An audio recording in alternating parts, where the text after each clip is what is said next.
अप्सरा mom, aunty जी और अंशु दोनों ने हाथ जोड़कर माफ़ी मांगा अंशु की ननद से। तो अंशु की ननद को अब चीज़ों को समझना होगा। दोनों माँ बेटी ने हाथ जोड़कर अब तो माफ़ी भी मांग लिया है। अब तो रिश्तों को संभाल लीजिए, अब तो रिश्तों को बचा लीजिए। दोनों माँ बेटी ने सोशल मीडिया पे आके हाथ जोड़ के अब तो माफ़ी भी मांग लिया है। तो चलिए इसी मुद्दे पे आज मैं आप लोगों से बात करूँगी। और आंटी जी का वीडियो आता है जिसमें वो हाथ जोड़ के माफ़ी मांग रही है अंशु की ननद से। तो अंशु काफ़ी परेशान दिख रही थी, बहुत परेशान दिख रही थी। अंशु का वीडियो मैंने देखा, काफ़ी परेशान थी और वो माफ़ी भी मांग रही थी। तो चलिए मैं स्वागत करती हूँ आप सभी का अपने चैनल पे, और मैं अपने चैनल से पूजा। वीडियो में अंत तक बने रहिएगा। आज मैं, जैसा कि मैंने बोला, अंशु का वीडियो देखा और अंशु काफ़ी परेशान, बहुत परेशान दिख रही थी। तो आज उसी टॉपिक पे बात करेंगे। और मैंने आंटी जी का भी वीडियो देखा, अप्सरा मॉम का भी वीडियो देखा, जो कि उन्होंने बनाया था अंशु की ननद के लिए। तो वो वीडियो भी मैंने देखा। तो चलिए पहले अंशु की बातें करते हैं। अंशु का वीडियो आता है जिसमें वो अपने पति के साथ बैठी हुई थी, अम्बाला जा रही थी, सचिन मनीषा के साथ जा रही थी अम्बाला, क्योंकि वो अभी इन दिनों जो कुछ भी हो रहा है उससे काफ़ी ज़्यादा परेशान है, बहुत ज़्यादा परेशान है। उनकी फैमिली में जो कुछ भी हो रहा है उससे वो काफ़ी ज़्यादा परेशान है। तो इस वजह से वो थोड़ा सा, जैसा कि उन्होंने अपने वीडियो में बतलाया, थोड़ा सा मूड चेंज के लिए और थोड़ा सा रिफ्रेशमेंट के लिए वो जा रही थी अम्बाला। ऐसा ही है, थोड़ा सा लोग बाहर जाते हैं तो उसके बाद फिर मूड फ्रेश हो जाता है। और ऐसा नहीं है वो घर छोड़ के जा रही है, इस चीज़ों को अंशु ने क्लियर किया है। वो घर छोड़ के नहीं जा रही है, फिर वापस वो उसी घर में आएंगी, उसी परिवार में आएंगी। और जाहिर सी बात है, शादी हुआ है, ससुराल है, तो थोड़ा सा अनबन हो ही जाता है। अनबन होने के बाद ऐसा नहीं जो ससुराल छूट जाता है, घर परिवार छूट जाता है, तो फिर वापस उसी घर में आना है। तो वो 2-4 दिन के बाद फिर उन्होंने बतलाया कि वो फिर अपने ससुराल आ ही जाएंगी। कोई भी आदमी ज़्यादा दिन अपने ससुराल से दूर नहीं रह सकता है, कोई भी लड़की हो। एक लड़की जब शादी करके आती है ना, और जिस घर में वो शादी करके जाती है, जहाँ वो पैर देती है, भले ही वो घर फूस का ही क्यों ना हो, उसके बाद वो महल में भी चली जाती है ना, तो एक जो दिल से लगाव होता है उस घर से वो जीवन भर नहीं जाता है, कभी नहीं खत्म होता है। और हर एक महिला इस बात से, इस चीज़ से, मेरे इस बातों से जरूर, मतलब कि जो सहमत होंगी, मुझे जहाँ तक पता है जरूर हर एक महिला इस बात से सहमत होगी कि भले ही वो शादी करके फूस के घर में क्यों ना आई हो, उसके बाद वो महल में ही क्यों ना चली गई हो, लेकिन जो एक दिल से जो एक लगाव हो जाता है ना उस घर से, जो फूस के घर में ही शादी करके आते हैं, जहाँ शादी करके जाते हैं, जहाँ शादी करके आते हैं और पैर देते हैं, तो जो लगाव हो जाता है ना वो महल वाले घर में नहीं हो पाता है। तो यही बात है। तो अंशु भी बोल रही थी कि जो वो 4-5 दिनों के लिए जा रही है, उसके बाद थोड़ा सा घूम लेगी, फिर लेगी, तो मन हल्का हो जाएगा। सही बात है, माहौल ख़राब हो जाता है तो मन थोड़ा सा ख़राब हो जाता है, तो घूम फिर लेने से, टहल बुल लेने से थोड़ा सा मन अच्छा हो जाता है। तो चलिए अच्छी बात है, अंशु 3-4 दिनों के बाद अपने घर आ जाएगी। लेकिन उनके वीडियो में मैंने जैसा देखा, काफ़ी परेशान थी। इन दिनों उनके परिवार में बहुत कुछ चल रहा है, बहुत कुछ हो रहा है, और वो अपनी जो यूट्यूब फैमिली है उससे रिक्वेस्ट कर रही थी बार बार, जो कोई भी मेरे ससुराल के बारे या फिर ससुराल के लोगों के बारे, चाहे वो ननद हो, सास हो, मौसी सास हो या फिर देवर हो, कोई भी हो, तो उसके बारे में वो कोई भी नेगेटिव कमेंट ना करे। तो सही बात है, मैंने अपने पिछले वीडियो में भी बोला है, जो अगर अंशु की भलाई चाहते हैं तो नेगेटिव कमेंट नहीं करना चाहिए, क्योंकि कहीं ना कहीं उसका असर अंशु के ऊपर होता है। और यही सारी बातें अंशु ने कल अपने वीडियो में बोला, जो वो नेगेटिव कमेंट जो होता है उसका असर उसके ऊपर हो रहा है, और उसी से चीज़ें और ज़्यादा ख़राब हो रही हैं। तो इसलिए वो रिक्वेस्ट कर रही थी कि जो नेगेटिव कमेंट नहीं कीजिए। और यहाँ तक कि उसने ये भी बोला कि जो आपको जो भी बोलना है आप मुझे सिखाइए, मैं सीखने के लिए तैयार हूँ। सारी बातें उसने बोला, तो मुझे काफ़ी अच्छा लगा। और वो वीडियो में आके सबसे माफ़ी भी मांग रही थी। तो चलिए अच्छी बात है, जो चीज़ सोशल मीडिया पे बिगड़ी है उसको सोशल मीडिया पे माफ़ी मांग लेना सही बात है, अच्छी बात है। अंशु ने बिल्कुल सही किया। अब बातें करते हैं अंशु की ननद के बारे में। तो जैसा उन्होंने ने बोला था, जो हमारा समाज है जो बिन माँ के बच्चों को नहीं अपनाता है, बिन बाप के बच्चों को नहीं अपनाता है, जिसका भाई नहीं होता है उसको भी नहीं अपनाता है, और हम लोगों ने अपनाया है।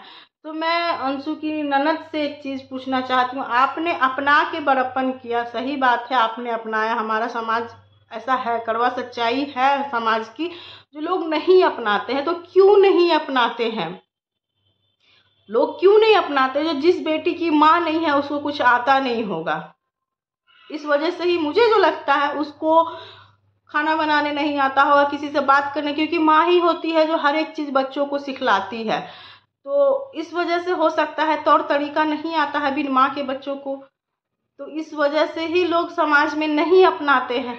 तो आप लोगों ने अपनाया, तो आप लोगों को थोड़ा सा, जब ये सब चीज़ आप लोग जानते थे, तो थोड़ा सा हम बोलेंगे जो आप लोगों को भी थोड़ा सा समय देना चाहिए था अंशु को, क्योंकि जाहिर सी बात है बिन माँ की बच्ची है, उसको कोई सिखलाने वाला था नहीं जो कब कहाँ क्या बोलना है, कैसे बोलना है, नहीं बोलना है। और अंशु बतला रही थी जो वो सारी चीज़ें उसने मजाक में ही बोला था, जो कि बात का बतंगर बन गया। उसने क्लियर किया है जो वो सारी चीज़ें मजाक में ही बोली थी, और उसको सही बात है कि उसको हम भी मानते हैं कि जो उसको बोलने का थोड़ा सा लहजा नहीं है, जो कहाँ पे क्या बोलना है, किसके साथ कैसे बात करना है, इस चीज़ की कमी तो अंशु में है। तो वो धीरे धीरे सीख रही है, और वो सीखने के क्रम में जो एक ओरिजिनल अंशु थी हंसती खेलती, वो खोती जा रही है। तो ये चीज़ अच्छा नहीं है कि जो वो अंशु जी हंसती खेलती थी वो खो जाए। तो अंशु की ननद जी, आपने जब उनको अपनाया तो आपको इन सब चीज़ों को उस साथ में उसको अपनाना चाहिए था, और थोड़ा सा समय देना चाहिए था। हाँ सही है जो आप लोग उसको कॉपरेट कर रहे थे, ऐसा नहीं है जो नहीं कर रहे थे, आप लोगों ने बहुत चीज़ों में उसको कॉपरेट किया, लेकिन थोड़ा सा समय देना चाहिए था, चीज़ों को इतनी जल्दी नहीं बिखेरना चाहिए था। अगर चीज़ बिखरी भी थी तो सोशल मीडिया पे नहीं करना चाहिए था। आप ब्लॉग बनाती, आपको सोशल मीडिया पे इस तरीके से पॉइंट टू पॉइंट आपको अपने ब्लॉग में जवाब नहीं देना चाहिए था। आपने जिस दिन से वीडियो बनाना स्टार्ट किया उस दिन से आप सिर्फ उसको जवाब ही दे रही थी। जनता बेवकूफ़ नहीं है, जनता हर एक चीज़ देखती है और समझती है। उधर अंशु का भी वीडियो देख रही थी, इधर आपका भी वीडियो देख रही थी, तो जनता भी सब चीज़ समझती है जो आप क्या बोल रही हैं और किसको लेके बोल रही है। तो देखने वाले बेवकूफ़ नहीं होते हैं, देखने वाले हर एक चीज़ों को समझते हैं। अगर वीडियो कुछ भी आता है ना तो बनाने वाले से ज़्यादा देखने वाले चीज़ों को परखते हैं।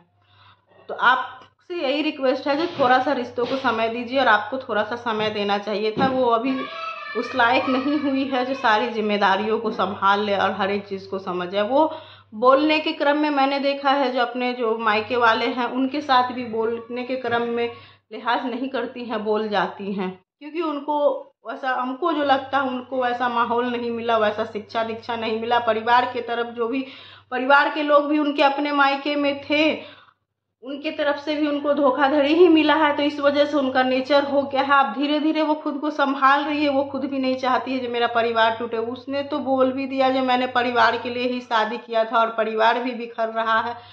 तो उस बच्ची के ऊपर क्या बीत रहा है वो तो वही जाने। बच्ची का मतलब ये नहीं जो दूध पीता बच्चा है, बच्ची का मतलब उस लड़की के ऊपर क्या बीत रहा है सो तो वही जाने। तो थोड़ा सा अंशु की ननद से हम कहना चाहेंगे जो थोड़ा सा उसको समय देना चाहिए था। और आपका अपना घर है, वो घर कभी नहीं छूटेगा। तो ये सब चीज़ आप जो सोशल मीडिया पे आके बोल रही है सो गलत बात है। ननद भाभी में कहाँ नहीं होता है, सब जगह होता है। इसका मतलब ये नहीं कि जो मायका छूट जाता है या ससुराल छूट जाता है। अगर आप मायका छोड़ रही हैं तो आपको आपका मायका बनाए रखने के लिए भाभी तो अपना ससुराल नहीं ना छोड़ देंगी। कोई भी भाभी तो अपना ससुराल नहीं ना छोड़ देंगी ननद का मायका बनाए रखने के लिए। तो क्यों नहीं दोनों साथ में, जो जिसका मायका है उसका मायका बना रहे, जिसका ससुराल है उसका ससुराल बना रहे। दोनों साथ में आप लोग आपस में सामंजस्य स्थापित कर सकते हैं, बातें कर सकते हैं, चीज़ों को संभाल सकते हैं, लेकिन सोशल मीडिया पे नहीं, ऑफ कैमरा में आके कर सकते हैं। बाद बाकी आप ब्लॉग बनाती हैं, ब्लॉग बनाइए, लोग आपके ब्लॉग को पसंद करेंगे। और थोड़ा सा समय दीजिए अंशु को। और आपने जो अप्सरा मॉम के लिए आंटी जी के लिए वीडियो बनाया था, मैं उस पर भी बात करूँगी। तो आंटी जी, मैंने पिछले वीडियो में अपना बोला था, आंटी जी ने कुछ गलत नहीं बोला था। आंटी जी ने आपको लेके कुछ भी गलत नहीं बोला था। जो सवाल पहले आपने सचिन के फैमिली पे उठाया था बस उसी का जवाब आंटी जी ने दिया था। और फिर से आंटी जी ने वीडियो बना के इस चीज़ को क्लियर किया है कि मैंने अंशु की ननद को कुछ भी गलत नहीं बोला है। सही बात है, मैंने सुना था, वीडियो पूरा देखा था और उसमें उन्होंने वैसा कुछ गलत नहीं बोला। जो सवाल उनके ऊपर उठा था, जो इतने सालों से कहाँ थी, इतने सालों से अंशु वो क्यों नहीं अपनाई थी, जो सवाल आपने उठाया था बस उसका जवाब दोनों अंकल आंटी जी दोनों ने दिया था, अकेले आंटी जी ने नहीं दिया था। जो परिस्थिति बस वो अंशु उनके पास नहीं रही थी, बस इतना ही उन्होंने कहा था। और आज वीडियो में आके भी उन्होंने बोला कि जो आप ही फ़ोन, आप तो नंबर ले सकती थी, आपको नंबर मिल भी जाता तो आप ही क्यों नहीं फ़ोन कर ली, आप ही वीडियो क्यों बनाए, आप भी वीडियो ही क्यों बना दी। तो सही बात है, लेकिन आपका जैसा कहना था, अंशु की ननद का कहना था जो आंटी जी ने वीडियो में बोला है इसलिए मैंने वीडियो बनाया है, तो अंशु की ननद को आंटी जी ने भी बोला है, मैं भी बोलूँगी कि आप एक बार वीडियो को अच्छे से देखें, क्लियर करके देखें और चीज़ों को समझें। आंटी जी ने कुछ नहीं बोला है उस वीडियो में, कुछ नहीं आपको लेकर कुछ भी नेगेटिव नहीं बोला। और आंटी जी एक बार हर वक्त बोलती जो अंशु का ससुराल बहुत अच्छा है, ये चीज़ आंटी जी बोलती, भले उनमें लाख बुराई हो, अप्सरा मॉम में भले लाख बुराई हो, लेकिन एक माँ है, एक बेटी की माँ है, तो वो जानती हैं जो ससुराल क्या होता है और सास ससुर क्या होता है, ये सब चीज़ों को वो जानती हैं। और वो अपनी मर्यादा में ही बोलती हैं कि जो नहीं, अंशु का ससुराल बहुत अच्छा है। मैंने उनके मुँह से कभी भी अंशु के ससुराल को और अंशु के ससुराल के लोगों को लेके कुछ भी गलत नहीं सुना है। भले ही उनके ऊपर मैं ये कहती हूँ जो कभी कभी उनसे भी होती है, इंसान है, गलतियाँ होती ही हैं, लेकिन हाँ मैं उनके फेवर में भी नहीं, लेकिन जहाँ वो गलत नहीं है वहाँ पे मैं कैसे बोल दूँ कि जो वो गलत है। उन्होंने नहीं कुछ बोला है और उन्होंने भी आपको बोला है अंशु की ननद जी को, जो आप जाके एक बार वीडियो अच्छा से देखें। और मैं भी बोलूँगी आपको अगर नहीं है तो आप वीडियो अच्छा से देखें, उन्होंने कुछ भी गलत नहीं बोला है, ऐसा मैंने पिछले वीडियो में भी अपने बतलाया था। तो एक बात और आंटी जी ने आपको बोला है, जो इतने लोग तो हैं ही उंगली उठाने के लिए, इतने लोग हैं ही मतलब कि जो बोलने के लिए, उनको लेके तो एक आप भी आ गई हैं। तो ये चीज़ आंटी जी ने अपने वीडियो में बोला है। यूट्यूब पे इतने सारे लोग हैं ही नेगेटिव बोलने के लिए, उसमें से एक आप भी आ गई हैं उंगली उठाने के लिए। तो चलिए, आंटी जी ने आपका स्वागत भी किया है, तो अपनी बातों को रहने देते हैं यहीं पे। तो आपका क्या मानना है, क्या सोचना है, मैं अपने व्यूवर से बात कर रही हूँ, क्या सोचते हैं आप अंशु के लिए, अंशु की सास के लिए, अंशु की ननद के लिए, या फिर आंटी अप्सरा मॉम जो आंटी जी हैं उनके लेके। और अंशु की सासू माँ वाकई में अच्छी हैं, लेकिन थोड़ा सा रिश्तों को संभालना चाहिए। बहू है, अगर उस माहौल से बहू को लाए हैं तो थोड़ा सा समय दीजिए बहू को। लोग कहते हैं अपनी बहू को तुम्हारी माँ ने कुछ नहीं सिखलाया, उसकी तो माँ ही नहीं थी, तो वो कहाँ से सीखेगी, उसकी तो माँ ही नहीं थी। तो थोड़ा सा उसको समय दीजिए, सिंपैथी के लिए नहीं कह रहे, बस थोड़ा सा एक इंसान के नाते उसको समय दीजिए और आप उसकी माँ बन जाइए और उसको चीज़ों को सिखलाइए, तभी रिश्ता सुधरेगा, संभलेगा सब कुछ। तो चलिए, यही कहना था। और बाद बाकी कैसा लगा मेरा वीडियो, कैसी लगी मेरी बातें, अच्छी लगी तो प्लीज़ लाइक कीजिए, चैनल को सब्सक्राइब कीजिएगा।